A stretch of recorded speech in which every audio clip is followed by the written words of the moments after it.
we have increased the number of roads that are in these small suburban areas, and we've increased the number of population.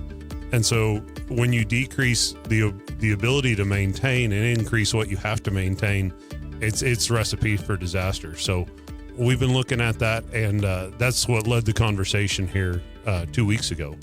Last month's winter weather preceded by rainfall wreaked havoc on Ellis County roads. I'm Jonathan Zweygardt with Eagle Radio and HaysPost.com, and I spoke with Ellis County Commissioner Nathan Leiker and County Administrator Darin about their future plans and discussions on the road system within Ellis County, and we also recapped the previous Ellis County Commission meetings from the month of February on this episode of the Hays Post podcast. People are aware, we went through a huge snowstorm. That was coupled with extremely dry conditions last year. So the roads are in pretty rough shape. But got to looking at deeper problems. We've fielded a number of complaint calls, upset residents. A lot of those complaints come in the small suburban areas. So kind of started doing a little bit deeper dive onto what's happened over the years, why we've seen an increase on this. And it's been a number of different factors. We've lost greater territories. We've lost some equipment, all in order to kind of keep our budget within constraints on the county level. So, but while doing that, we have increased the number of roads that are in these small suburban areas, and we've increased the number of population. And so when you decrease the ability to maintain and increase what you have to maintain, it's recipe for disaster. So we've been looking at that, and that's what led the conversation here 2 weeks ago. Right after the snowstorm that we had with the blowing snow and all that, I know you had a resident who, I'm not sure if he technically lives in one of those subdivisions, but he lives on the outskirts of the county, and he came and talked about kind of the road work. And so I don't know if that was part of the start of the conversation, but it's one of those things where people who live outside of the city limits of Hays understand some of the challenges that are currently facing public works and on the roads. Right. Well, and that individual, he doesn't currently live in maybe a suburban development. He lives right on the outskirts of it, but the direction Hays is growing, it could be, 1 to 5 years, and that'll be a suburban development. So everything's primed for it. It's just a matter of addressing the issue on a little bit bigger scale. Yeah, as far as those suburban developments, I think that's thing that maybe, I don't know if you don't think about it or you don't, if you're not in it every day, but the county maintains a significant amount of them. There are some of the developments around the outside of city limits of Hays and throughout the county that they maintain themselves, but there are quite a few that it's the county's responsibility. And so there's a lot that goes into that. No, that's correct. Our equipment's gotten much bigger over the years to manage, to incorporate and maintain more miles in a timely manner. But the roads haven't gotten any bigger. For instance, our county maintains the little town of Munger. It's an unincorporated rural residential area outside the city limits of Hays with city streets, more or less.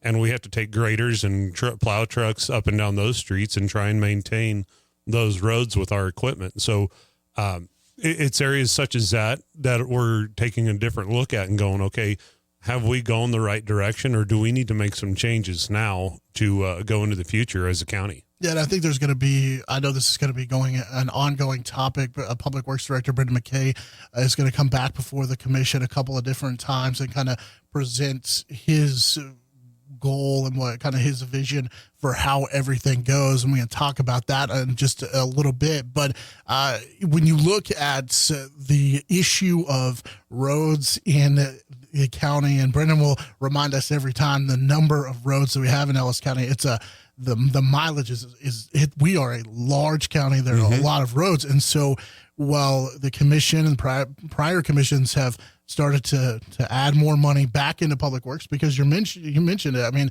that was an issue before, was the lack of funding. And so now it seems like you guys are focused on adding back and trying to fix what unfortunately was left short before. Right. And it wasn't so much an intentional act on prior commissions. It was just budget constraints and the political climate at that time. And I'm not saying I want to spend a lot of money to go over and blow up a budget, but there's some things that need to be taken care of. It's a public safety issue. You can't let the roads get deteriorated beyond repair. What are some potential fixes going forward? I know Brennan's going to come with his, but I'm curious from your commission point of view, because money is something that you're definitely thinking about. Right. So some potential fixes are going to be short term, looking at, adding some different materials and incorporating it into the roadways to maybe solidify some bases and keep some roads from further deteriorating.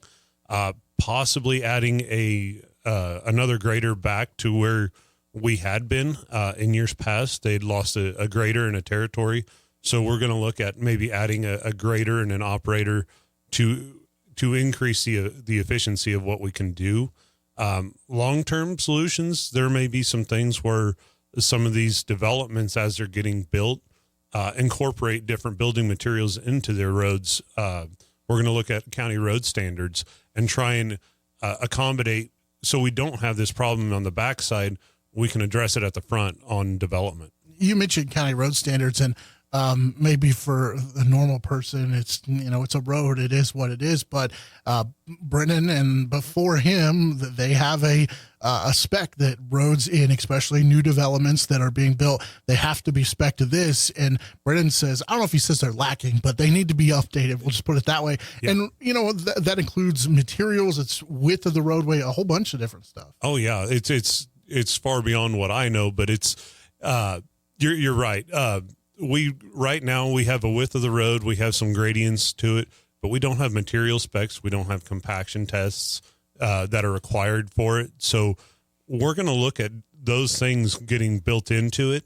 That way we can prevent this. We have a lot of roads that have been developed on dirt. You throw gravel or you throw sand on top of a dirt strip, and that's your road. Mm-hmm. Once it's graded, it looks like a road. It feels like a road, but when weather changes, it's not a road anymore. Well, I know we will have more discussions about that. I'm curious to see where Brennan kind of goes, and obviously the commission, and again, there is some money constraints with that. When we talk about roads, one thing that I know is coming up pretty quickly is Ellis Avenue. That I know Brennan kind of you asked him about that, kind of talked about that, but you guys made the decision to go forward with changes there, and it sounds like that could start construction on that could start pretty quick. Yeah, so we've changed the hours of operation for Public Works starting April 1st in order to accommodate more effective work days. So we're also going to, at the 1st of March here, we're going to put up signs. Lighted signs at each end of the roadway when we're going to close it 30 days prior. Hopefully we can catch everybody with the radio here and those signs that everybody knows what's going on.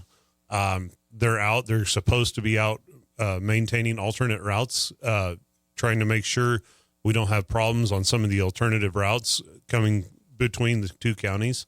So then we're going to get started on that project the first part of April, and hopefully get it done in a timely manner and have a very good road when we're done with it. Yeah, I know the folks that use North Ellis Avenue will be grateful for that. I talked to Brendan. He said that the work that they've done to patch it has actually held up pretty well. So despite all its flaws and its negatives, it does seem like that patch has held up well. Now they need to fix it right. Right. And I think it was a kind of a point of proof of concept that we can change how we approach it.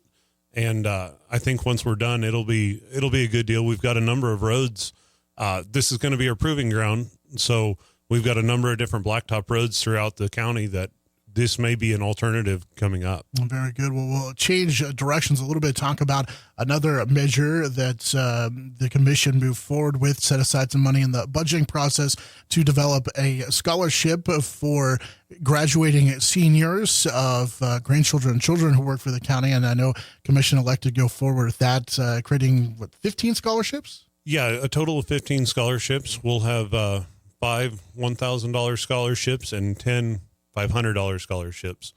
And they're going to be spread throughout the county, throughout the school districts. So this is more or less an incentive. Try and keep good employees and try and keep the employees we have. And it's a small token. I know we've gotten some criticism on, maybe using property tax dollars for it, but we're going to take that into consideration this budgeting year and see if we can come up with an alternative to it. If it's a small incentive to keep and retain and recruit some new members for our county workforce, we can't do the roads. We can't maintain our EMS or sheriffs without a good workforce. So this is something to try and help keep those people in place. You mentioned feedback. I was curious during this process, what's that feedback been like? I know Darin had talked about, the county employees had already been asking about it and inquiring on the process. I was curious as far as maybe both sides, what you heard from county employees, but then also some of the public, if you've had some responses there. So on the public, we did have someone attend our commission meeting and voice his opinion and felt, everybody feels the impact of property taxes and would like the county to address some of those impacts, which I do respect. And that's why we're going to approach it maybe a little different this coming year. But and I've heard that from a number of people that, why property taxes are going to that. So we started off as an incentive program for that, for retain and recruitment. But there's some alternatives that we can look at. And what is that process like at this point? It's budgeted for this year. So this year we've already set the budget. It is for this year. It's coming out of general fund, I believe, for our scholarship. But it has been budgeted, so it's in effect for this year. It's already going on. So going into 2025, our budget process, when we begin that, we can address that.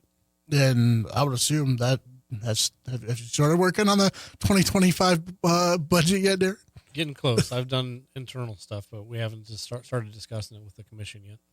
But that will be something you guys look at as maybe different ways to fund that starting or potential other avenues maybe? Correct. Yeah, there may be some potential other avenues to bring funding into the county for that.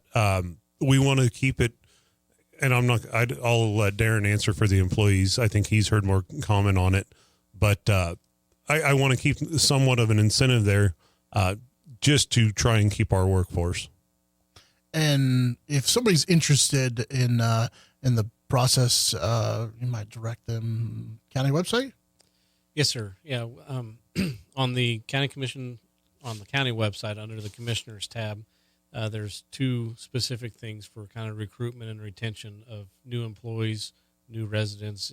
But part of that is the Rural Opportunity Zone, which is funded this year. And the second one is the scholarships. So if there's somebody out there that's interested, they need to be a high school senior moving into their freshman year of college, must be an Ellis County resident, and preferences will be given to those who are children or grandchildren of a county employee.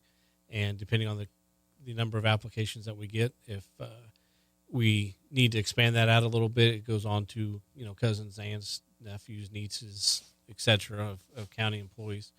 But that's the process for this year. And one of the ideas that Nathan, as Commissioner Leiker, has brought up in regards to next year and not using the property tax dollars is possibly shifting that over and just having an allocation into their budget to offset the expense of the scholarships by using sales tax money instead of the property tax, which is really the only negative thing that I've heard the commissioner say is why property tax. So that's an idea that we'll move to next year, maybe if the commission likes, and use the sales tax dollars so there's no property tax using for it. And it's a new thing. I was curious. I haven't heard. Is there any other county or public entity that you guys have heard that offers something like this? And is it similar to others? I did reach out to our county commission or county administrators association, and there are others that do it. I know, for instance, the city of Hayes, they offer. I think I'm not sure this year how much it is, but in years past, used to be about $100,000 that they put out to Fort Hayes for not necessarily scholarships. I think it's for housing of Ellis County residents in the dorms there. So the commissioners took a little bit more approach and wanted to have the impact of certain individuals and be able to get Ellis County out there to the community, go to the the award ceremonies at the 4 different schools, to be personally handing out the scholarships to the students. And I think just all around, it's a good thing for our employees, but it's also try to keep those younger kids here within Ellis County. And if we keep them here, that means our population grows. If they stay around, get families, have kids, buy houses, that spreads that property tax burden around onto more. The more the population, the more the homes. It helps the county government, and it helps us grow as a community.